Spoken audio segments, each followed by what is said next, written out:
गोदी मीडिया, कम से कम आपका मीडिया चैनल में तो हम लोगों ने नहीं देखा। अच्छा। दिखा रहा है आज सीमा हैदर ने बनाया सचिन के लिए बिरयानी।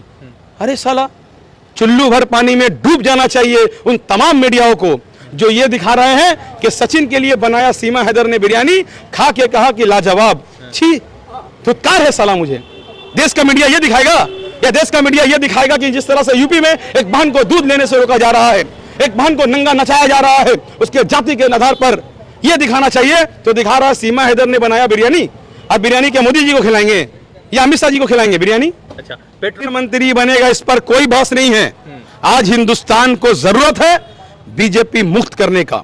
आज हिंदुस्तान को जरूरत है कि तमाम ऐसे सियासी दल एक साथ होकर के एक ऐसी ताकत के खिलाफ लड़े जो दीमक की तरह हमारे भाईचारगी को खराब कर रही है, जो दीमक की तरह हमारे हिंदुस्तान को, जिसे किसी जमाना में सोने की चिड़िया कहा जाता था, आज उस चिड़िया को बेचा जा रहा है। तो आप कुछ जगहों पर है ऐसा? कहां पर है मालूम है? हाँ। जहां लोगों के आंखों में पट्टी बांधा हुआ है, जहां लोगों के आंखों में हिंदू और मुसलमान, सिख और ईसाई का पट्टी बांध दिया गया है और यह दिखाया जा रहा है कि अगर मोदी जी की सरकार तीसरी बार बनी तो हिंदुओं को प्रथम स्थान मिलेगा। ले बाबा, कैसा स्थान रे भाई, कौन सा स्थान? और आपको मालूम होगा हमारा भारत इतना तरक्की कर रहा है कि बीजेपी के नेता बोल रहे हैं सरहद पार से लड़की आ रही है मोदी जी के राज में। लो, अब सरहद पार से कोई लड़की आई, अब हम माना भैया, हम लोगों ने सलमान खान का मूवी देखा था बजरंगी भाईजान। हाँ। मुन्नी चली गई, मुन्नी आ गई, भैया छोड़ने चला गया, मगर बाद में देखा कि सीमा हैदर आई। तो बीजेपी का एक नेता का मैंने स्टेटमेंट सुना, बोला मोदी जी के राज में सरहद पार से लड़की आ रही है। लो, हमारे देश में महिला सुरक्षित नहीं है और इस सरहद पार से ला करके सुरक्षित रख दे भाई, हमको क्या मतलब भाई? और ये दिखाया जा रहा है इस गोदी मीडिया कम से कम सूट पहनते हुए। मोदी जी का एक पेन का दाम जानते हैं? 3 लाख। जिंदगी भर का कमाई आपका, मोदी जी का सेट है पूरा पेन का। जितना पेन लेके घूम रहे हैं, अगर कभी मोदी जी मिल जाए हमको, हम तो बोलेंगे प्रभु प्रभु ही बोल देंगे, क्योंकि तो भैया देश के तो ऐसे अपने आप को प्रेजेंट कर रहे हैं कि आने वाले देर में वो बड़े जगह में जाएंगे। हम हाथ जोड़ के उनसे कहेंगे खाली पेनवा दे दीजिए, क्या जब पेन दे दीजिएगा मेरा जिंदगी बन जाएगा। भैया हम गरीब घर के लड़के, हमको अगर 3-3 लाख 5-5 लाख का पेन मिल जाए, 15-20 पेन मोदी जी अगर दे दिए, मेरा तो लाइफ सेट है। कहाँ गया नीरव मोदी? अरे कहाँ गया हमारा वो बाबा, एक आंख वाले बाबा रामदेव? बाबा एक आंख वाले बाबा, हम उनको एक आंख वाले कहते हैं। वो एक आंख से ऐसा मारते हैं कि पूरा देश को जो है एक तरफ कर देते हैं। उन्होंने कहा था कि देश में काला धन वापस आएगा। ऐसा धन आया कि हमने एक दिन देखा कि 1.5 करोड़ का गाड़ी ले लिए हैं। अरे भाई साला, एक आंख वाले बाबा 1.5 करोड़ का गाड़ी, और हम लोग बेचारा इतना जिंदाबाद करने वाला एक साइकिल में जाते हैं। बहुत चार्जेस है आप लोगों के ऊपर, कांग्रेस के ऊपर, तमाम लोगों पर।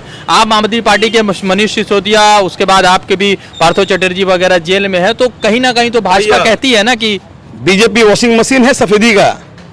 सफेदी का क्या वॉशिंग मशीन है?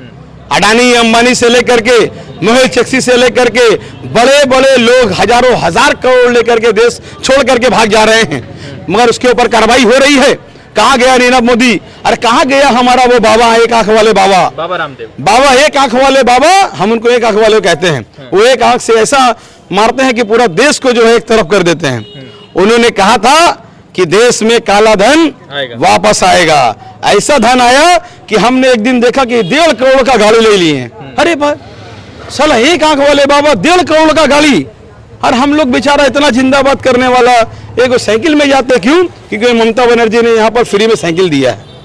अरे मेरे भाई, ये सवाल हमसे करना चाहिए, ये उन भाजपाओं से करना चाहिए जो एक तरफ कह रहे हैं हम करप्शन को रोक रहे हैं, दूसरी तरफ हजारों हजार करोड़ का घोटाला हो रहा है। चलिए हम मानते हैं कि कुछ लोग हैं, हम इसमें नहीं बोलते हैं कि नहीं है, कुछ लोग हैं हर पार्टी में। अगर हम पकड़ लें कि हमारे तृणमूल में कुछ लोग थे जिनकी वजह से हमारी नेत्री ममता बनर्जी का सर झुका, मगर ममता बनर्जी ने ऐसे लोगों को निकाल फेंका है। ममता बनर्जी ने ऐसे लोगों के लिए कहा कि कानून अपने हिसाब से व्यवस्था लेगा, आयन के हिसाब से व्यवस्था लेगा, उससे ममता बनर्जी का कोई वास्ता नहीं। ममता बनर्जी को देखें यहाँ 15 लाख का सूट पहनते हुए। मोदी जी का 547 में कितना? इंडिया गठबंधन पहला मीटिंग सफल, दूसरा सफल, 547 में कितना? दिल से हाथ रख करके बोलिए, आप पूरा हिंदुस्तान घूम रहे हैं, कहीं भी आपको मोदी जी का लहर नजर आ रहा है? कुछ जगहों पर है ऐसा। कहां पर है मालूम है? हाँ। जहां लोगों के आंखों में पट्टी बांधा हुआ है, जहां लोगों के आंखों में हिंदू और मुसलमान, सिख और ईसाई का पट्टी बांध दिया गया। और ये दिखाया जा रहा है कि अगर मोदी जी की सरकार तीसरी बार बनी तो हिंदुओं को प्रथम स्थान मिलेगा। ले बाबा, कैसा स्थान रे भाई, कौन सा स्थान? और आपको मालूम होगा हमारा भारत इतना तरक्की कर रहा है कि बीजेपी के नेता बोल रहे हैं सरहद पार से लड़की आ रही है मोदी जी के राज में। लो, अब सरहद पार से कोई लड़की आई, अब हम माना भैया हम लोगों ने सलमान खान का मूवी देखा था बजरंगी भाईजान। मुन्नी चली गई, मुन्नी आ गई, भैया छोड़ने चला गया, मगर बाद में देखा कि सीमा हैदर आई। तो बीजेपी का एक नेता का मैंने स्टेटमेंट सुना, बोला मोदी जी के राज में सरहद पार से लड़की आ रही है। लो, हमारे देश में महिला सुरक्षित नहीं है और इस सरहद पार से ला करके सुरक्षित रख दे भाई, हमको क्या मतलब भाई? और ये दिखाया जा रहा है ये गोदी मीडिया, कम से कम आपका मीडिया चैनल में तो हम लोगों ने नहीं देखा। अच्छा। दिखा रहा है आज सीमा हैदर ने बनाया सचिन के लिए बिरयानी। अरे साला, चुल्लू भर पानी में डूब जाना चाहिए उन तमाम मीडियाओं को जो ये दिखा रहे हैं कि सचिन के लिए बनाया सीमा हैदर ने बिरयानी, खा के कहा कि लाजवाब। छी, फुटकार है साला मुझे। देश का मीडिया ये दिखाएगा, या देश का मीडिया ये दिखाएगा कि जिस तरह से यूपी में एक बहन को दूध लेने से रोका जा रहा है, एक बहन को नंगा नचाया जा रहा है उसके जाति के आधार पर, यह दिखाना चाहिए। तो दिखा रहा सीमा हैदर ने बनाया बिरयानी, अब बिरयानी क्या मोदी जी को खिलाएंगे या अमित शाह जी को खिलाएंगे बिरयानी? अच्छा, पेट्रोल पंप पर जो है ना रक्षाबंधन के लिए मोदी जी का बड़ा बड़ा पोस्टर्स बैनर, तो मोदी जी बहनों के साथ रक्षाबंधन तो मना रहे, ये तो स्वीकारिएगा। अच्छा, एक बात बताइए, देखिए रक्षाबंधन का हम सम्मान करते हैं क्योंकि वो पवित्र पर्व है और एक ऐसा पर्व जहां पर हमने देखा है ये बंगाल में भैया, हम पूरे हिंदुस्तान तो घूमते नहीं है उतना, मोदी जी का जरा पैसा तो विदेश घूमते हैं, हमारे पास इतना भी पैसा नहीं है कि हिंदुस्तान पूरा घूम ले। फिर भी हमने देखा है हमारे बंगाल का कल्चर को, जहां हमारी एक तरफ अंजू नाम है हमारी छोटी बहन का, अंजू जो है मुझे आकर के सुबह सुबह राखी बांध रही थी, कह रही थी भैया आज तो रक्षाबंधन है, और मैं खुलेआम उसके लिए गिफ्ट लेकर के था। फिर देखता हूँ मेरी एक छोटी बहन आ गई, उसका नाम है ज्योति, वो भी रक्षाबंधन में बांध रही है। तो मैंने उसको एक ही आज वचन लिया कि बाबू तुम मेरे सर पे हाथ रख के हम एक ही वचन लेते हैं, भले ही तुम हिंदू हो हम मुसलमान हैं, मोदी जी ने सोचने पर मजबूर कर दिया, मगर हमारे में तो भाईचारगी है, तुम में ये बहनता है, तुम्हारा ये संस्कृति है, ये है हिंदू धर्म, जहां तुम एक मुसलमान भाई को आकर के रक्षाबंधन पर राखी बांध रही हो तो ये नहीं बोल रही हो कि ये भाई मुसलमान है, बल्कि ये कह रही हो कि आप मुसलमान नहीं मेरे बड़े भाई हैं।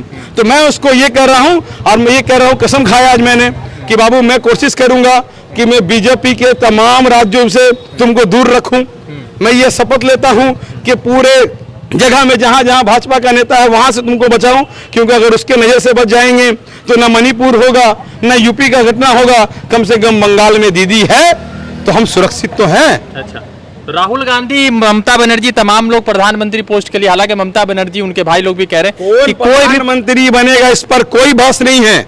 आज हिंदुस्तान को जरूरत है बीजेपी मुक्त करने का, आज हिंदुस्तान को जरूरत है कि तमाम ऐसे सियासी दल एक साथ होकर के एक ऐसी ताकत के खिलाफ लड़े जो दीमक की तरह हमारे भाईचारगी को खराब कर रही है, जो दीमक की तरह हमारे हिंदुस्तान को, जिसे किसी जमाना में सोने की चिड़िया कहा जाता था, आज उस चिड़िया को बेचा जा रहा है। तो आप लोग कोई दिक्कत नहीं, प्रधानमंत्री कोई बने भैया, कोई भी प्रधानमंत्री बने, इसमें क्या दिक्कत होगा भाई? ममता बनर्जी, राहुल गांधी, दो बड़े नाम आ रहे हैं। देखिए सुनिए, अब हम ममता बनर्जी के सपोर्टर हैं, आप हमको बोलेंगे कौन बने, तो हम पहले बोलेंगे भैया ममता बनर्जी बनना चाहिए। जिस तरह से बंगाल से बीजेपी को खरीदा है, दिल्ली से भी खरीद देंगे, मगर इस पर हम अपनी राय रख सकते हैं, मगर अब ये होना ही चाहिए, यही होगा तो देश में इंडिया की सरकार बनेगी, ऐसा नहीं है। एनडीए को हटाना है, इंडिया को लाना है, हमारा जंग वहां है, हमारा जंग यहाँ नहीं है कि कौन प्रधानमंत्री। आप लोग 24 में एकदम इंशाअल्लाह ताला होंगे, हमें पूरा यकीन है, 125 करोड़ देशवासियों पर हमें यकीन है, वो गंगा जमनी तहजीब पर हमें यकीन है, राम जी के उन आदर्शों पर, जिस आदर्श में लिखा था कि अगर कोई असहाय के बगल में जाके खड़े हो जाओ, कोई भूखा ना सो पाए, कोई एक दूसरे को मारपीट ना हो, कोई नंगा ना रहे, अगर भैया वो राम जी को मानने वाले लोग हैं तो बीजेपी की सरकार को उखाड़ फेंकेंगे। धन्यवाद। द इंडियन खबर, सच आपके सामने।